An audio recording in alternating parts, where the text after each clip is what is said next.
Welcome to the Uncensored Self Podcast. I am your host, Ryan Gillen, and this is a space where women who value achievement, success, accomplishment, and wealth, but also crave happiness, love, joy, and deep fulfillment come to remember that we get to have both. Not by doing more, but by being more of who we truly are. In this show, we explore identity, energy, alignment, and embodiment because you didn't come here to follow someone else's rules. You came to right your own. Let's dive in. I've been thinking a lot about this idea of radical ambition, and not the version where you just go after more, but the version where you become someone your current life can't hold. Because if I'm honest, a lot of the decisions that got me here, they didn't make sense at the time. I'm Ryan Gillen. This is The Uncensored Self, and today I want to show you what it actually looked like. The unhinged things I did to become the woman that I am today. When I look back over this journey, over my life, over how I've landed here, sitting here in the office in my basement, recording this podcast about this particular topic, promoting this particular workshop, having this particular lens of which to view the world, I did not get here by following a plan. I actually wasn't even mapping out my future identity. I was making decisions from a pole I don't think I even really understood yet. But this was not a strategic move for me. This felt like a survival move for me, right? But when people talk about unhinged, and I think of that as like the TikTok trend, right? If you've seen that on social media, people thought like Sarah Blakely posted it once on Instagram, right? The unhinged things she did to grow Spanx to $1 billion business, right? And she talks about the crazy things that she did, pulling doors, going all in on herself, etc. And yeah, it's unhinged. But to me, when I think about it in the context of the energy game and in the context of universal law, it's really just someone making decisions from a version of themselves that doesn't match their current reality. That's why it's unhinged, because nobody else can see the vision that you see. So what I was doing and that I didn't realize I was doing on this path is I become unavailable for the version of myself who couldn't have what I wanted. I didn't know that's what I was doing. I didn't wake up one day and make that choice. But that is ultimately what it is. The unhinged things that I did made me the woman sitting here today recording this podcast for you. So this isn't a timeline. This isn't a how-to. It's just my story, right? I tell a lot of the stories of the external circumstances and the things that happened along the way that led me here to building this company, doing only things that I love. But I've never really told you, like, these are the steps that I took along my journey, right? So I hired my first mindset coach in 2019. And it was when I was pregnant. I had a full-time job. I was growing my business as a side hustle. And I had been introduced to the idea of mindset through my sister, through some of the podcasts that she was listening to. And the more that I learned about it and listened to it and got into it, I was like, this makes a lot of sense, right? Like, and to me, I ultimately started seeing these were the pieces that had been missing in my sales career, right? I had a 15-year sales career and nobody ever talked to me about mindset or wealth consciousness, right? They always just talked about the skills and working hard and the outputs, right? Nobody talked about what was going on the inside. So I say that like mindset was my entree into this world, into what I do now. But what I learned about mindset, right? It had a ceiling. Because it just talked about the mind. It just talked about the thinking piece. It was leaving out the soul, right? It was leaving out the energetics. It was leaving out the woo. The mindset was if you just think, right? Like if you just think about the right things, if you just think in the right way, you will get it.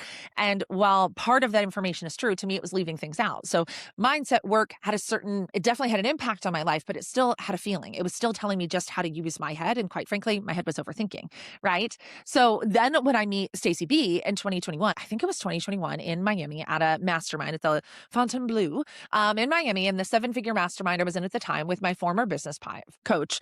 And we met, and it was not like we met and there was a connection at first, but like literally when she told me what she did, the name of her company is Truth Teachers. And she talked about something about, I can like see her holding on to my arms in Miami. And she's saying something about like the truth of women. And I had no fucking idea what it was. I was like, that sounds great. Right. And then we actually went back and had a conversation, and I actually invested 6 figures in private coaching to learn what Stacey knew, to getting into the energetics, to understanding it. But here's what's really important. At the time, I made this investment thinking that I had a money problem, right? I hired Stacey when I was in the midst of making more money than I had ever made, and it still didn't feel like enough. So I figured I had some money shit to work through, and she told me she had the secret sauce to where I could have the truth and I could create whatever I wanted. And I was like, here is all of my money. And like I said, now looking back, I'm like, wow, that was bold. And it was. A lot of people would say that unhinged. But to me, if I think about it, what it really was me going all in on myself, right? Like many of you listening right now, you're realtors or business owners, or you think of things in the terms of investments. Like that type of investment in myself was really me saying, again, unintentionally to God, source, the universe, whatever you believe in, like, this is how important this is to me. I remember I was talking to another gal at the time who was considering working with Stacey. And when she knew how much it cost, she was like, that's like the cost of a down payment on a house. And at the time, that it didn't even really resonate with me. But it was like, I guess that's how valuable I saw myself, right? Instead of buying a house and waiting for the outside world to tell me that this will appreciate and this will someday make me money, I viewed myself as the asset, which is funny because I went on to create a class called The Asset, which is super fun. So, for me, I was thinking about it from that perspective. So I wasn't necessarily thinking about it from where I'm sitting now. From there, I was like, just fix my money problems, right? But ultimately, what I thought was fixing my money problems is I was, again, making decisions for somebody who thought that, hey, I am the most important person here. So then I even took the work further. After investing 6 figures in coaching, I then went on to invest almost another 6 figures in a certification. And again, my intention at the time is I'm leading this sales training company that it's on its way to its first $1 million year. And I'm thinking, okay, if I'm going to play the energy game, if I'm going to really get into universal law, and this is the path that I want to take, and this is how I want to run my company, I need to learn how to run a company this way. And again, it was very intuitive at the time. It wasn't strategic. So I invested again with Stacey into a certification. I wanted to say, like, how do I lead my company from this place of consciousness at the time? It was a leadership decision. So then for the next 6 months, after going through that first round of like private coaching with Stacey, I then traveled to Sedona once a month for 6 months while I had 2 small children at home. Once a month for 6 months. I would go there for like Friday through Sunday and like take a deep dive into the work. And it's actually how Sedona wound up becoming such a big part of my story. It's why I host retreats there. It's why I try to go there at least a couple times a year. I really like to take Derek there. It feels so good when he's there with me. But that place like holds so much significance to me because of the parts of my journey and the woman that I become there. But I didn't realize at the time it was just another way I was reorganizing my life around my expansion. Again, that's how important I thought it was at the time that I was willing to do. Again, this unhinged thing was to invest another fuck ton of money and a lot of time away from my family to go do this work, right? So again, just another, when I think of decisions that I made and ways that I backed myself and ways that I believed in myself, it was just another way that I did that, right? So, but before all of that, right, like even going back before I started really studying the energetics, there was a lot of ways that I was doing this unintentionally. So when I grew my business, I say, I started the business in 2018, started making money, and I left in 2019. I was working a full-time job, right? Davis is a toddler. I'm pregnant with Georgia. So I started working like really early in the mornings. I got out of bed at 5 a.m. and worked because I had a baby and I had a full-time job. I had to leave for work at 7:15 in order to be at my office by 8:30, like to go drop Davis at daycare, stop and get a cup of coffee and go to work, right? That was my routine. So the only time if I was going to grow this business was in the margins. So I started waking up at 5 a.m. and really fell in love with it, right? But then I would also work at night. So Kevin, my ex-husband, used to put Davis to bed and I would work from 7 to 9, right? So I would literally work from 5 a.m. to 9 p.m. to grow this thing. And again, I don't ever remember at the time feeling exhausted. Like that's why I think this is such a cool part of the journey. Because remember, this is pre-studying energetics, but this was when I was still in my that beginner energy of like, I wonder if I could do this. Like it didn't feel like an imposition at the time. It didn't feel like I was working all the time because I was building something that I loved and I was excited about. And that's why that first iteration of the business worked so well, because it wasn't an imposition to work those hours. It was a pleasure. It was a privilege to work those hours because I wanted to leave that corporate job. And again, that was the only frame of reference and the only belief system I had, right? So, I showed up in the time that I had and I wasn't waiting to see if it would work, right? I moved like it mattered. I maximized that time so well. And that season, I tell you, it built something deeper than being able to replace a 6-figure salary, right? Again, it built the version of me who shows that like when I commit, when I'm convicted, when I go all in, it fucking works for me, right? So I think that that's just such an interesting part of this. Now I've got this 6-figure job that I decide to leave because I've built a 6-figure business in the margins of my day. Isn't that wild? Like even saying that out loud, I built a 6-figure business in about 3 hours a day, but then I left the full-time job and then tried to work full-time to do it. Like you wonder, our brains are so fucked up, right? But again, another unhinged thing that I did was working in these margins. And now I'm leaving this 6-figure job. I've got a job that's got a 6-figure salary and a 6-figure bonus structure, which is a fair amount of money in the Midwest, right? Especially in the time frame that this was happening. Stability, growth plan, rapid growth startup, benefits, like still, I was bored, I was disconnected, I was drained. I didn't want to be there. It was stealing my soul. So I fucking left. It wasn't logical. It didn't make sense. It was super fucking risky, but staying didn't feel like an option anymore. So again, I made the choice to leave. That was a vote for the woman that I was becoming. The woman was sitting here. I could not sit in that office and continue to do that job, even though it paid well, because it was literally stealing my soul. And again, I didn't even, this was not strategic. These were just the things that I did. So here's another really unhinged thing that I do that people probably think that I do that I think is really, really important. I do breath work every single day. I do breath work every single day. I do breath work every single day. And I said that for you 3 times because I remember, again, back pre-working with Stacey B, even the beginning of working with Stacey, I remember her giving me like assignments for like daily meditation and things like that. And I was just like, who the fuck has time for this? So remember, 2018 me is working from 5 to 6 with a baby, pregnant, and then from 7 to 9. And then all of a sudden in this season of life, I can't find 45 minutes to meditate because my life is so full. Like when I got the assignment to start meditating, I literally was like, fuck you, my life is too full. And so that's why I say that this is unhinged, because it's something that our culture doesn't necessarily recognize as work. It doesn't recognize as important, right? It was important to get the to-do list done, not to fucking sit around and breathe, right? And again, at the time, I thought that was a ridiculous request. So to sit here today and tell you that I don't miss it, I don't miss a day, so much so that my children now do breath work. Like Davis and I, Georgia and I, before we go to bed, they both do like a 5-minute or less, like usually box breathing, kind of slow down. Derek and I meditate together. We breathe once together. I'm using the word breath work and meditation interchangeably. I prefer breath work. I like it a lot. Meditation is the same idea. It was nervous system regulation, time to fucking sit still and listen, time of not doing, time of just being, time of creating space, creating margin, regulating my nervous system is ultimately what that time was. But I do it every day. And to the point now, like I said, my children do it, my partner and I do it together. And I've experienced such incredible things. Like I do breath work every day because it's changed my life, right? It's helped me regulate my nervous system, the clarity, the capacity, the ability to handle big emotions, the ability to recover faster. Like it's so fucking powerful. And the thing about it is that nobody's going to cheer for you. You can't, I guess you can post it on Instagram. I do sometimes, but generally speaking, it's not like when you decide to go train for a half marathon and you can take a picture of all your trainings and, you can put it in your Instagram stories. You can take a picture of yourself running and everybody can celebrate you as you cross the finish line. Like this is the most... there's no thank you in this work, right? There's no celebration in this work. There's no ego in this work. But I tell you, it fucking works. It's actually one of the first things I assign to all of my clients is to find a nervous system regulation tool that works for you. Breath work was for me. There's a lot of other options, right? But here's really, again, what was happening that I didn't realize. If my energy creates my reality, right? If my Wi-Fi signal, my frequency, my vibration creates my reality, and my nervous system drives my energy, I can't ignore it. If I want to be somebody who has a very clear Wi-Fi signal, who can call in whatever they want, whenever they want, the Wi-Fi signal has to be clear. For me, breathwork was my path. Right. And it's become part of how I live, not something that I should do. I'm not doing breathwork or meditating or any of the tools that I do to get something anymore. It's just who the fuck I am. Right. Other unhinged things that I have done to become the woman sitting here talking to you about radical ambition. There's a lot of unspecific things. Like one of them is I use cannabis to manage my ADHD. I use cannabis to manage my ADHD, and it works for me.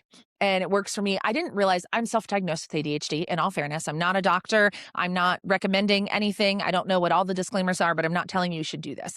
I didn't realize I had ADHD until Georgia was diagnosed with ADHD.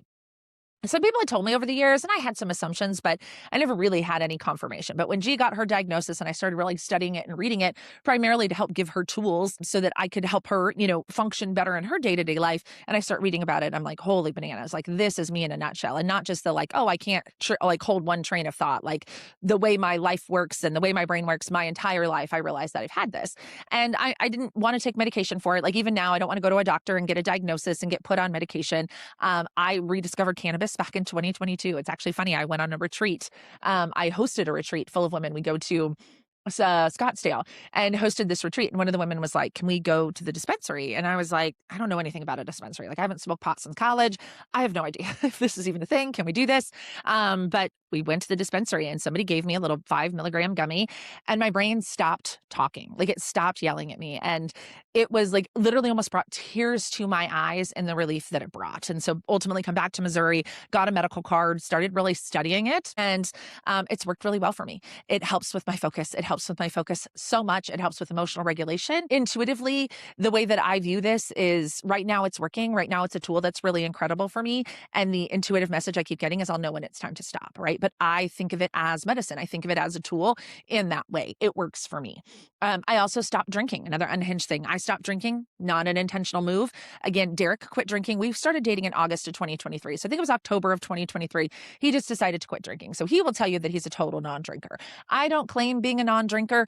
I just stopped drinking because he wasn't drinking. And so then the more time that went between each time I had a drink, the shittier I would feel when I had the drink. Like I wouldn't sleep well. I didn't feel good. It messed with my belly. And, I'm exercising a lot these days and those sort of things. So I just stopped doing it. And then again, the more space that I got from it, I'm like, why would I continue to poison myself? Like this shit is actually poison. And how fucking banana is it? And no judgment to you if you still drink. I'm not judging you.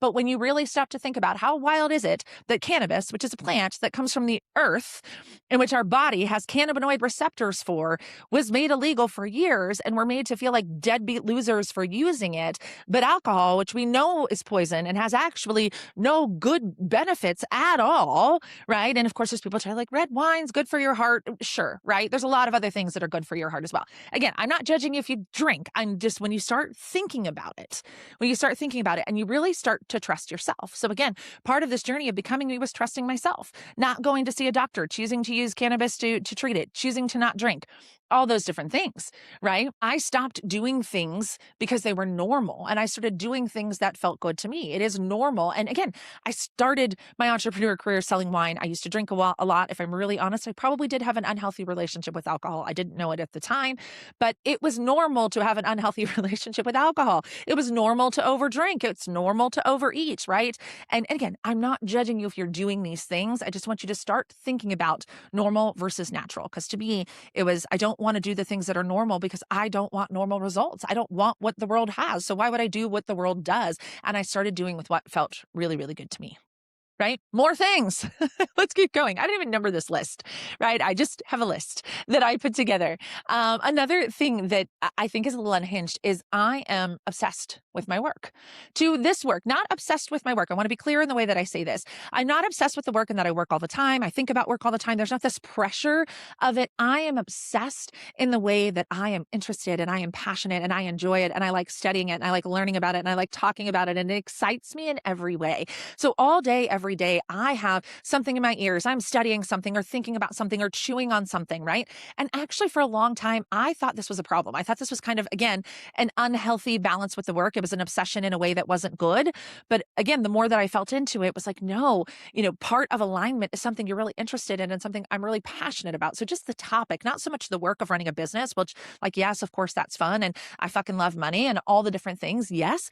But I love this body of work. I love understanding it. I love going deeper with it. I love the transformation. I love the woman that I'm becoming. I love, as I become the woman I'm becoming, that the work that I can do for my clients and the impact it can have on the world, like, it just blows my mind, right? And so for me, I wasn't seeking. It started as seeking, right? When I started working with Stacey and gave her 6 figures to do the work, I was absolutely positively seeking. But that seeking has now is it's a learning, it's a deepening, it's an interest, it's a passion.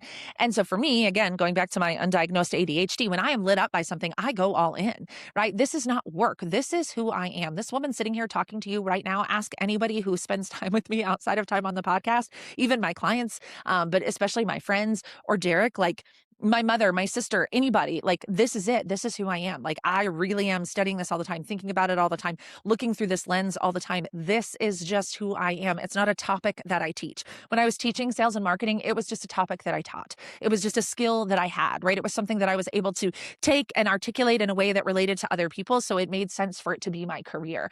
But like this, even if this weren't my work anymore, even, if money were no object and we stopped trading money for things and it was just, what do you want to get up and do every day? Like, this is the thing that I would do. I started my career in radio when I was 21 years old. I was not on air. I was in advertising, but like, you think it's a coincidence that here I am sitting here with a fucking microphone in my face when I was voicing radio commercials when I was 21 years old? Like, that creating content has become part of who I am. I've been talking about messaging and showing up for yourself and growing a business. Like, my entire career led me to here. This is who I am. This is who I am. And again, some people would consider that unhinged because, like, get a fucking hobby. And I do have a hobby. I am my hobby. I am my hobby. This work is my hobby. And when I spend time in that hobby, the rest of my life gets better. right? Let's keep going because I'm not done with the unhinged things I did to become this woman right here. My life, I literally changed every part of it, every single part of it. I've lost 60 pounds. I got a divorce. I'm in a relationship with a man I went to high school with who is just my favorite human on the planet, right? I left behind a 20-year career and went all in on myself and this body of work. Like my entire life has changed. For me, it was full overhaul. I was that far out of alignment. I was that far away from who I am and what I wanted that every single area of my life had to be audited and overhauled, right? I want to tell you this because I don't want to scare you. That is not everyone's path. Not every single one of my clients has to have their entire life overhauled. Sometimes it's just certain areas that need to be cleaned up. Some people can shift just one or two things. Some are shifting everything. The work is going to meet you where you are. But for me, I was willing to change absolutely positively everything to be aligned, to be able to look myself in the mirror and say that I am being true to myself, that I'm building a life that I'm fucking obsessed with, that everything on my calendar I love doing, that I am committed to doing something that I'm passionate about, that I'm living in integrity with my work. I shifted everything. Like I said, I don't want to terrify you into thinking that that's what you need to do. For me, that's what needed to happen. But here's what's really important. This work is simple. It's extremely simple, but it is not easy, right? There is emotional capacity required. I mean, look at look at what my life has looked like. If we want to be, I usually tip the beginning of like 2017. I honestly, in my heart of hearts, my intuition tells me that having Davis and just having the realization that I did not have a very favorable opinion of men really got me asking questions, right? Like if I'm going to raise a man, I can't think this way about who he is ultimately what started me down this path of looking at the world a little bit differently. So the emotional capacity that is required to do this work is vast, right? There's letting go required. I've had to let go a lot of things that I would have told you 10 years ago, I would have never let go of. Ideas and beliefs and things I felt so strongly about, I've just let go of. And not because I don't have strong opinions and strong beliefs. I've just learned that when we push against something, we just create resistance that doesn't need to be there, right? There is a radical amount of honesty required in this work. You have to be crystal fucking clear. You can't let things slide. I literally just led a teaching today about the idea of entertaining failure, right? How often we tend to entertain failure. Well, entertaining the idea that anything other than 100%, than a 10 out of 10 life is okay, right? So there's immense amount of honesty required to do this work. But the depth of change really depends on how far out of alignment you are. And so I just wanted to kind of share a little bit of the journey a little bit differently than here's what you saw on the outside, but here's what was going on in the inside. Here's what was going on in the inside for me to be sitting here today, having this conversation with you, believing what I believe, thinking what I believe. But here's what's so important. And this is what I really want you to hear as I close this episode for you. None of this was about doing more or doing things differently. It was about becoming someone who was no longer available for the life I had outgrown. Because the biggest shift in all of it wasn't just in what I was doing, right? It was in the way I was thinking, the conversations that I was having, the rooms that I put myself in. Because when you are surrounded by people who think differently, see more, expect more, you don't have to force yourself to grow. You simply cannot stay the same. It's impossible. If you have been listening to this and you feel that gap between where you are and what you actually want, that's awareness. And that is exactly what we're stepping into inside of the Radical Ambition Workshop. I'm telling you guys, this isn't another training. It's a completely different fucking conversation. Like, I can't even tell you how excited I am to lead this conversation because I think you've probably done some unhinged things, or there's some unhinged things you're thinking about doing. And either you're afraid to say them out loud, or the people around you, God love them, just keep trying to protect you, right? But this is a room where you get to expand how you think, what you see as possible, and who you are willing to be. And if you are ready for that, I want you in the room. We're going to be there Wednesday, May 6th, noon Central, 1 o'clock Eastern, completely free. I'll see you there. Thanks so much for tuning in to the Uncensored Self podcast. If this conversation cracked something open for you, trust that that's the work. And share this episode with a woman in your life who's ready to stop performing and start creating. And if you haven't already, hit subscribe, leave a review. It helps this message reach the women who need it most. Remember, you're the creator. The rules are yours. And your uncensored self, she already knows what to do. Keep leading, keep listening, keep becoming.